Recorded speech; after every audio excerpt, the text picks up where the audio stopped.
So, what exactly does an HL7 message look like? To better understand, let's meet up with our old friend Jim.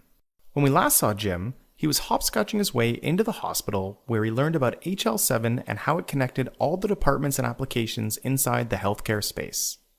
Jim was so fascinated with the idea of all these systems speaking a common language, he decided he had to investigate further.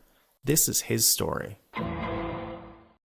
He turned to his good friend Slim, who agreed to show him how HL7 messages were composed. Slim explained that they are made up of a sequence of segments and that these segments serve as the building blocks of HL7 messages. Each segment is located on its own line in the message and has a specific purpose, acting as a way to group relevant pieces of information. In HL7, there are over 100 of these predefined segments, each identified by its own three-letter acronym, like MSH, PID, or NK1.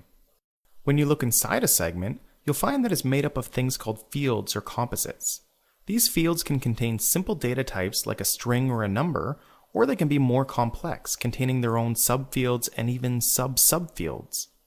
Segments, fields, and subfields can be easily identified by looking at what's called the delimiter characters. These delimiters tell us what notation was used to separate all the pieces of data in our segments. Once we understand the order and the meaning of each delimiter, it's easy to recognize, for example, that the fields in this message are separated by the pipe character. These delimiter characters and other special information about our message can always be found in the MSH segment. This segment acts like an envelope to our message. It contains information about who sent it, where it's going, when it was sent, and even what to expect inside. So if we want to find a particular field in our segment, we can simply count the fields separated by pipes. Let's have a look at the 9th field of this MSH segment. When we look between the pipes, we can see that the field is actually split into two subfields, separated by the caret character. This field, often referred to as MSH9, tells us the type of message we're looking at. In HL7, there are message types defined that describe just about every major healthcare-related event. If you want to know whether the message you received is a result of a patient's admission, the placement of an order, the result of a laboratory test, or any other event, you can simply look at MSH9.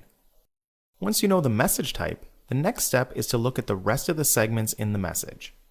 Let's say we were looking at an admission message, like the one sent when Jim was checked into the hospital. In that case, we'd see that the message had a type of ADT AO4. ADT describes the type, in this case admission, and AO4 describes the event, registration. Thanks to the HL7 standard, we now know that our message should include segments like the PID for patient identification, the NK1 segment to list Jim's next of kin contacts, and a PV1 segment to describe his visit details. If we had a copy of the HL7 standard for reference, or maybe a handy interface engine, we could easily look through these segments, counting their pipes and carets, to fish through and pull out whatever information we needed. Slim and Jim had covered the basics of an HL7 message, but there was still much to be learned.